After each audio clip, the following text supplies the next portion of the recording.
natin ang Batang Santa Cruz, ang numero 15, Councilor Chris Tagle.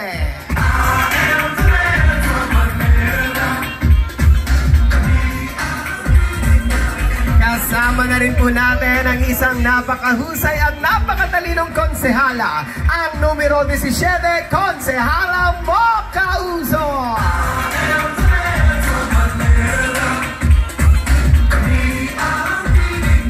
Kasama na rin po natin ang may paninindigang konsehal, ang numero 18, Konsehal Tor Sarkay.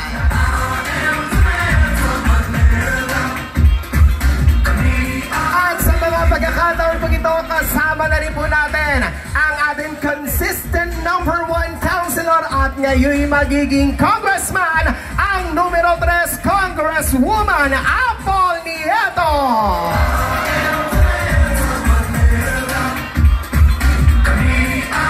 Muli po, palakpakan po natin ang ating mga Yormes Choice!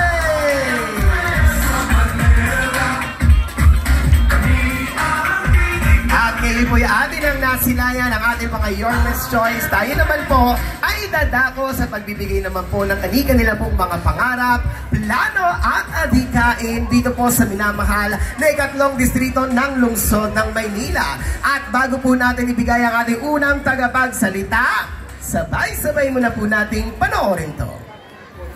Bong Alvarez.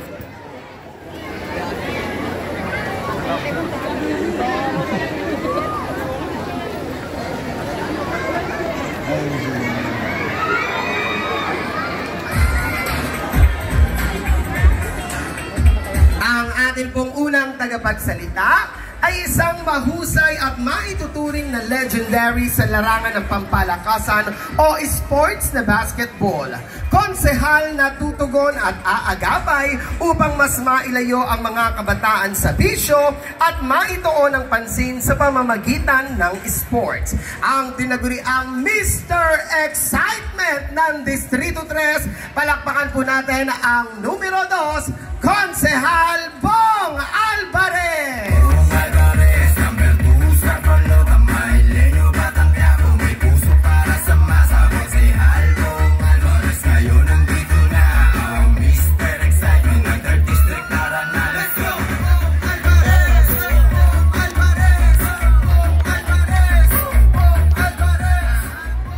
Isang mapagpalang gabi po sa inyo lahat. Kamusta po kayo? Unang-una po, salamat po sa Diyos at binigyan tayo ng magandang panahon. Medyo mainit lang po. Sa mga kapatid po natin Muslim, Assalamualaikum. At sa mga kapatid ko sa Nataogama P, kamusta kayo? At ayun, mga tol. At sa mga temple, kamusta kayo dyan? Ayun, dami oh. Maraming salamat po sa oras po ninyo at binigyan niyo kami ng panahon. Yan. Magpapakilala lang po ako ng konti doon po sa mga hindi nakakakilala sa akin, lalo na po yung mga kabataan. Ako nga po pala si Bong Alvarez, ang Mr. Excitement ng PBA. Pinanganak po at lumaki dito po sa Mendoza. Natuto mag-basketball sa Del Paso. Nag-elementarya sa Apolinario Mabini Elementary School. Alam ko po, lahat kayo rito. Sino nag-aaral sa Mabini rito? Yan, lahat tayo produkto ng Mabini. Ako po yung nagtapos ng elementarya noong 1979, year 79-80. Ako po yung manlalaro ng taon, Athlete of the Year. May mga kaklase po ako dito. At hindi po ninyo na itatanong, noong po yung elementarya, hindi naman po kami ganun kahirap. Sundalo po ang tatay ko, pero alam niyo po, ang sweldo ng sundalo ay hindi kayang magbumuhay ng 5 anak. Kaya nung ako po yung elementarya, ako po ay nagtitinda ng dyaryo. True story po yan. Tanungin niyo si Mantong, yan po kumukuha sa dulo ng Vergara, yan po kumukuha ng dyaryo. Alas 3 na madaling araw, nakapila ako dyan, kumukuha akong dyaryo.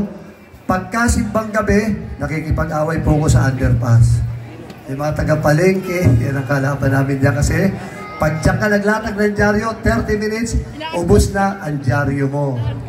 Kaya sobra po, ang sarap pong ikwento kung paano proud. Very proud po kung sabihin na ako po'y Batang Quiapo. Kaya yung mga bata, hindi nyo na alam. Nakakatuwa po, no, kasi sa totoo lang po, medyo kanina. Nakaka-nervyos kasi star-studded tayo ngayon. Pero pinaulakan tayo ng dating Mayor Lito Atienza at mamaya po, abangan nyo. Meron tayong special guest. Bukod po sa ating mahal na Yorme. Kaya sobrang swerte po natin mga Batang Quiapo. Swerte po natin. Ako po ay nagtapos sa elementary sa Mabini. Nag-high school naman po sa University of Manila at nag-college sa San Sebastian College. Simula po nung elementarya hanggang college, ako po ay puros bola ang hawak ko. Volleyball po, captain ball po ako ng elementary, nung high school, varsity ng UN, ganun din po ng San Sebastian. Kaya po, nung 1986, ako po ay naging member ng RP National Team na nag-silver medal po dyan sa Rizal Memorial. At nung 87 naman po, ako po ay member ng RP National Team na nag-gold medal sa Southeast Asian Games, ganyan din po noong 1988. 3 years po ako nag-serve as national player, as Philippine team. Alam niyo, nakaka-proud po, no, na merong isang taga-Quiapo na naglalaro sa RP team. Hindi po ba kayo natutuwa? Alam niyo po, nung nabubuhay pa si Joe Cantada, ang sarap pakinggan pag sinasabi niya, pag nagtaka ko, pag naka-steal ako ng bola, naku, Batang Quiapo, nang-stats na naman. Ang sarap po, kaya sobrang proud ko po talaga. Kaya naalala ko po lahat siya, lahat ng magazine, pag-cover ako, Bong Alvarez, Batang Quiapo. Alam po ninyo yan. Alam po ninyo. Yung mga tatay, nanay, senior. Kaya sobrang saya ko po at sa totoo lang po, ako po ngayon ay isang karangalan po sa akin, mapabilang sa Yorme's Choice. Kasama po ng aking mga ka-Yorme's Choice. Ayan.